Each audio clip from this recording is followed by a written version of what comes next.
Vous écoutez Le Siffleur, un podcast issu des archives d'Europe 1.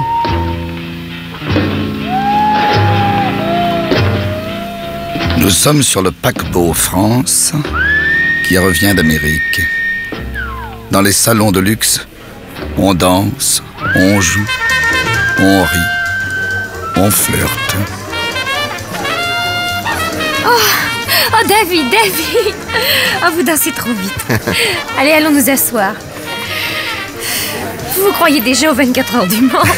Excusez-moi. Vous êtes un dangereux garçon, David. Moi? Oui. Avec vous, on perd la tête horriblement vite. Étourdi? Oui, un peu. C'est d'ailleurs mon principal défaut. On me reproche toujours de dire ce qui me passe par la tête. Ah. Et en ce moment, qu'est-ce qui vous passe par la tête? Je pense que je suis bien dans vos bras. Et que je voudrais que ça dure toujours. Voyez-vous ça? Oh, ce que je suis contente de ce voyage. Papa m'avait dit, si tu réussis tes examens, je t'emmène en France. Et me voilà, voguant sur les flots bleus, vers Paris, et avec vous. Oh, avec moi, hein. Avec votre père, avec Sidney Norman, sa femme, et avec Dick, le roi des mécanos. Oui, toute l'équipe, je sais. Et moi, dans ma petite tête, je m'imaginais que je fais ce voyage avec vous tout seul. Monica. Quand papa venait me voir à ma pension à Miami, il me parlait toujours de vous. Et de Sidney. Naturellement, puisque vous êtes ses pilotes de tête. Je sais pas pourquoi, je voulais qu'il ne me parle que de vous. Quand vous avez fait triompher sa marque à Indianapolis et aux 12 heures de Sebring, j'ai écrit sur la glace de ma chambre avec mon savon de toilette, en gros comme ça, « Vive David !» Et vive Sidney? Non! Sidney, laissez-le où il est. Un ours mal léché qui dit à peine bonjour. Je ne sais même pas si j'ai jamais entendu le son de sa voix. Puis il a sa femme, cette Viviane, que je déteste. Ah, qu'est-ce qu'elle vous a fait?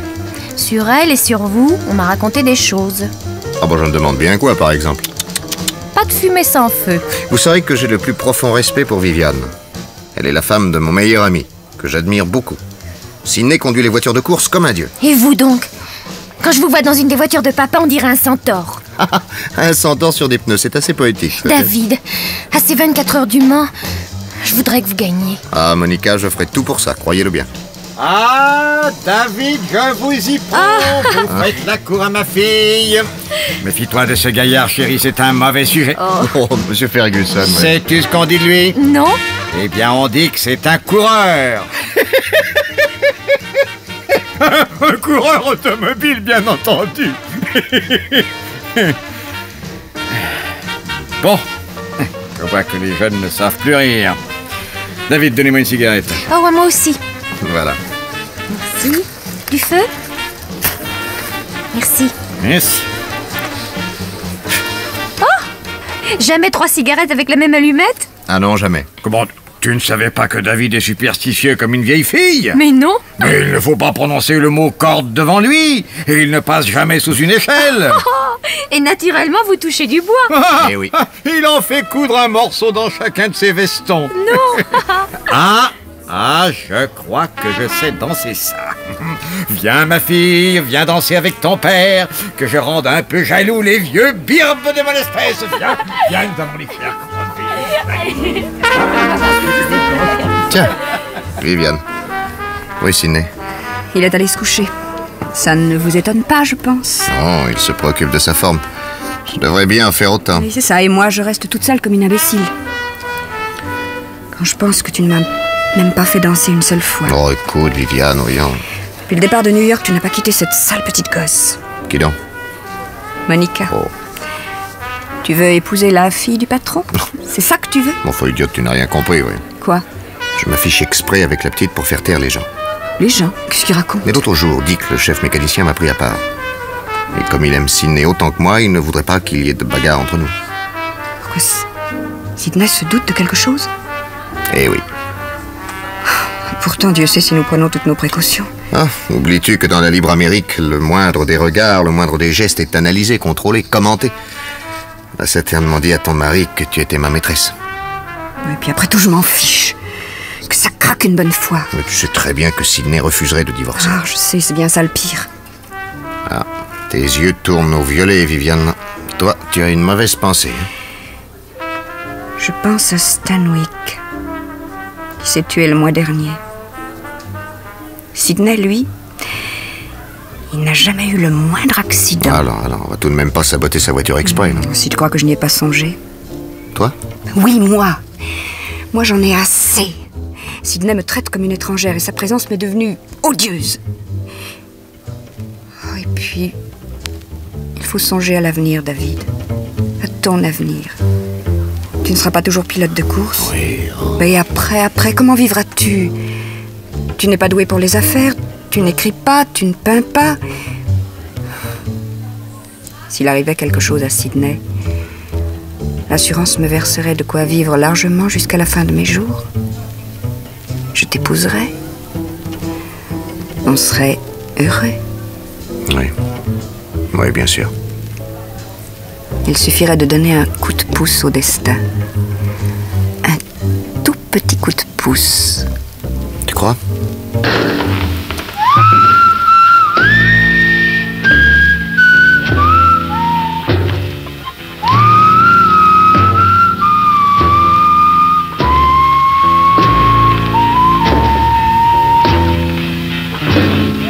Eh bien, David, toi qui n'as de courage qu'au volant d'une voiture, que penses-tu de ce programme?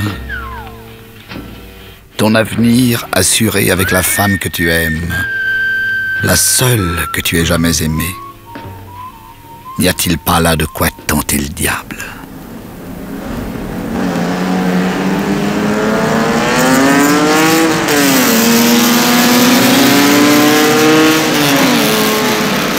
« 6h moins 5. Voilà la dernière voiture qui amorce le dernier tour. Après, piste interdite jusqu'à demain 16h pour le grand départ. 3 jours d'essai, ça commence à bien faire. Tout le monde en a 5 claques. J'ai bien travaillé, Dick. Il faut aller te reposer, mon vieux. Oui, je vais aller me coucher comme les poules. Et demain matin, je suis là avec Joey à 7h. Il n'y aura plus qu'à peindre les 2 voitures. C'est pas une affaire, ça sèche en 1 heure. Quelle couleur? Les voitures françaises bleues, les italiennes rouges, les anglaises vertes et les 2 merveilles du petit père Ferguson, vertes et jaunes. Verte comme l'espérance et jaune comme le dollar. Ok, boss, ce sera fait. Vous tirez les numéros au sort à quelle heure? Ce soir vers 8h. Ben, vous aurez qu'à les marquer sur un bout de papier que Joey les trouve demain matin, au moment de peindre. Entendu. Ah bah tenez, voilà mademoiselle Monica avec David et Sidney. Alors, messieurs, en pleine forme? Mais oui. Excellente.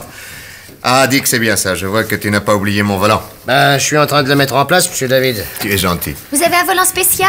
Oui, oui, mon porte-bonheur. Vous faites rigoler monsieur Sidney, tiens. Oh, tu peux rigoler, vieux.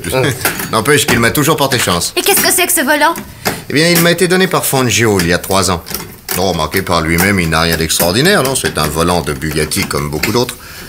Mais c'est avec lui que j'ai gagné à Indianapolis.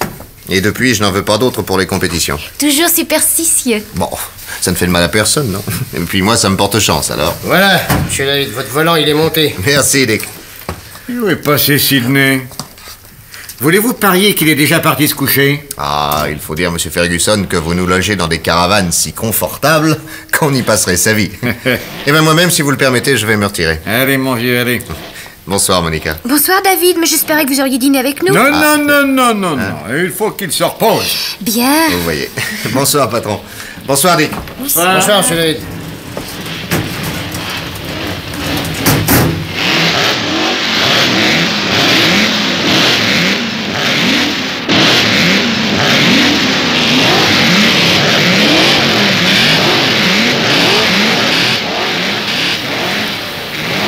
Bonsoir, Viviane. Oh, je te cherchais. Pour? C'est fait? Non, pas encore, oui. J'essaierai de me glisser dans le hangar ce soir vers 10h. Tu sais exactement ce que tu vas faire. Mais oui. Après, j'irai te retrouver au Mans. Bien. Attends-moi dans le hall de ton hôtel et je t'expliquerai.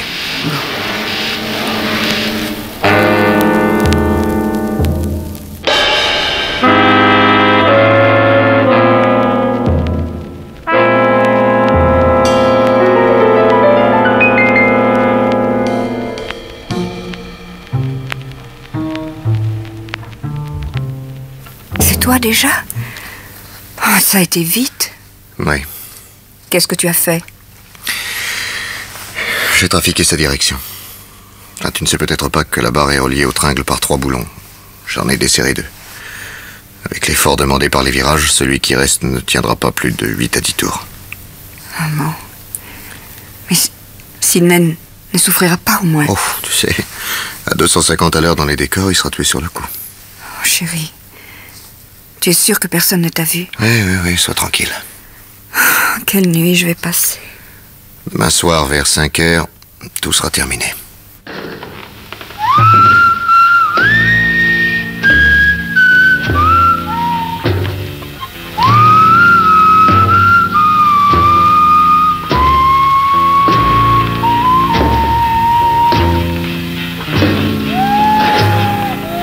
Ainsi, David, te voilà devenu assassin.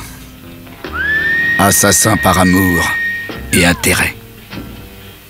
Tu as pénétré dans le hangar.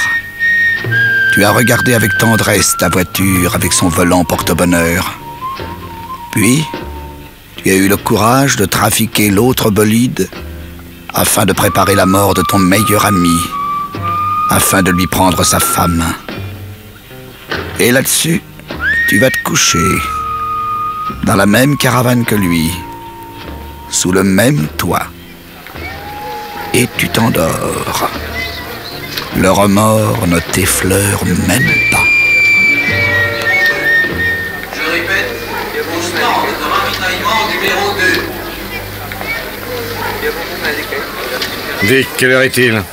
4h moins le quart, patron. Plus qu'un quart d'heure avant le départ. Très joli papaté de voiture. Vert et jaune. Ça fait peut-être plus brésilien qu'américain, mais enfin très joli tout de même, les deux jumelles. Optimiste? Les essais ont été formidables. Et j'espère qu'on va gagner. Quel est ton meilleur pilote, David ou Sidney? Sidney a de la méthode, David du culot, ça se compense. Oui, non, mais à ton avis, lequel des deux arrivera le premier? Je pencherais peut-être pour David.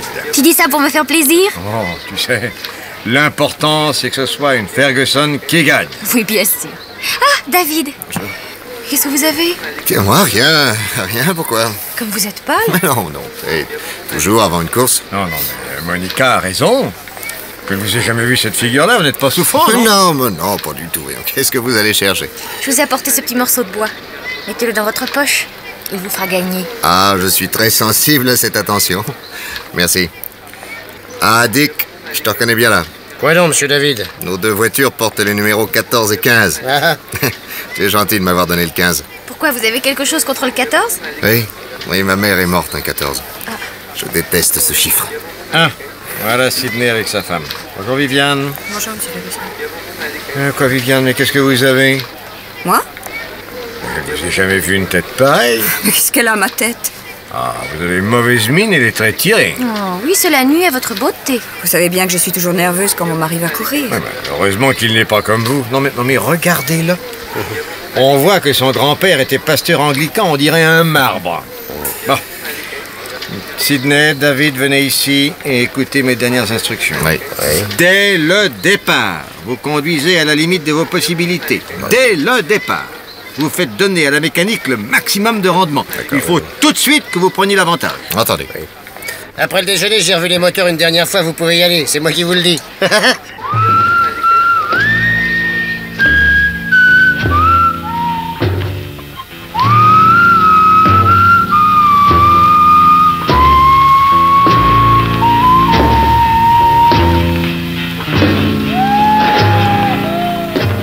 Le sort en est jeté.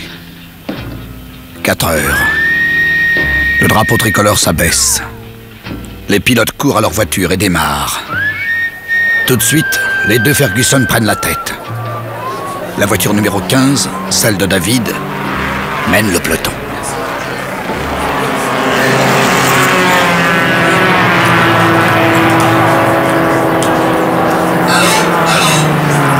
Le record du tour vient d'être battu par David Heyman sur la Ferguson numéro 15 en 4 minutes 2 secondes. Elle est immédiatement suivie de la Ferguson numéro 14. La Ferguson est à l'honneur, patron. Ça fait du bon boulot, Dick. Bravo. Qu'est-ce que vous avez, Viviane? Vous n'êtes pas souffrante? Oh, merci de votre sollicitude, je me porte très bien. Les Ferguson sont en tête, vous devriez être heureuse. Évidemment, votre mari est le second. Mais que David soit le premier ne devrait pas non plus vous déplaire. Hein, que voulez-vous dire? David est un être passionnant, vous ne trouvez pas? Mais sur ce point, vous êtes mieux renseigné que moi? Sûrement pas, vous avez tant d'expérience. Le record du tour vient d'être de nouveau battu par David Heyman sur la Ferguson numéro 15 en 3 minutes 59 secondes. Vive David! La Ferguson numéro 14 tient toujours la 2e place. On en est à combien de tours? Ils ont attaqué le 8e. Vous avez vu le petit geste de David quand il est passé? Oui? Pour qui l'a-t-il fait? Pour vous ou pour moi?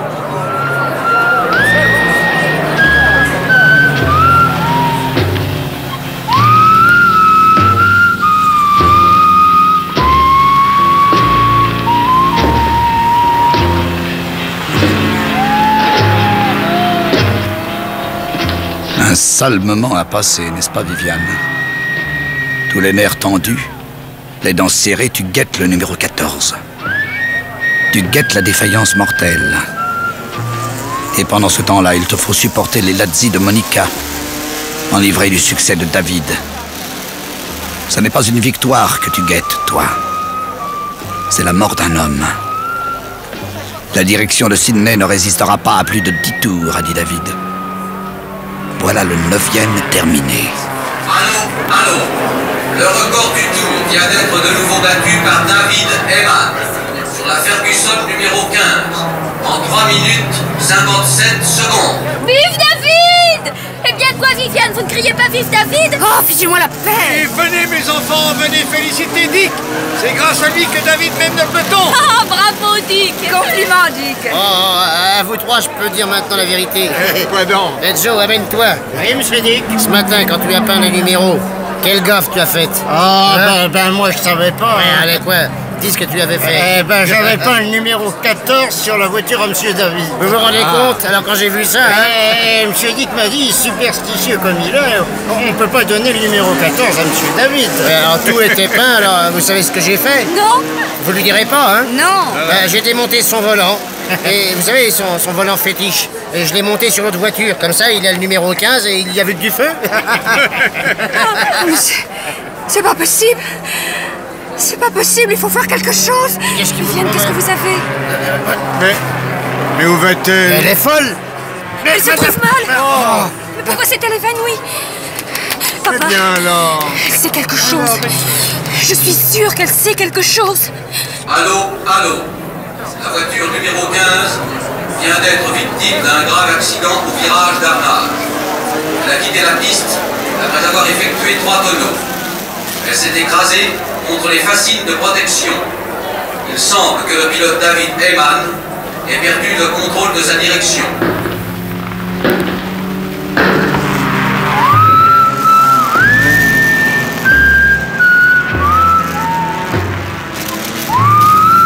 Vous venez d'écouter Le Siffleur, un podcast issu des archives d'Europe 1. Réalisation Julien Tarot. Production Romy Azoulay.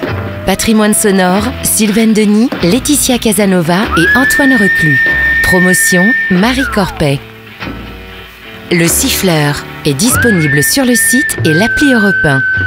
Écoutez aussi l'épisode suivant en vous abonnant gratuitement sur votre plateforme d'écoute.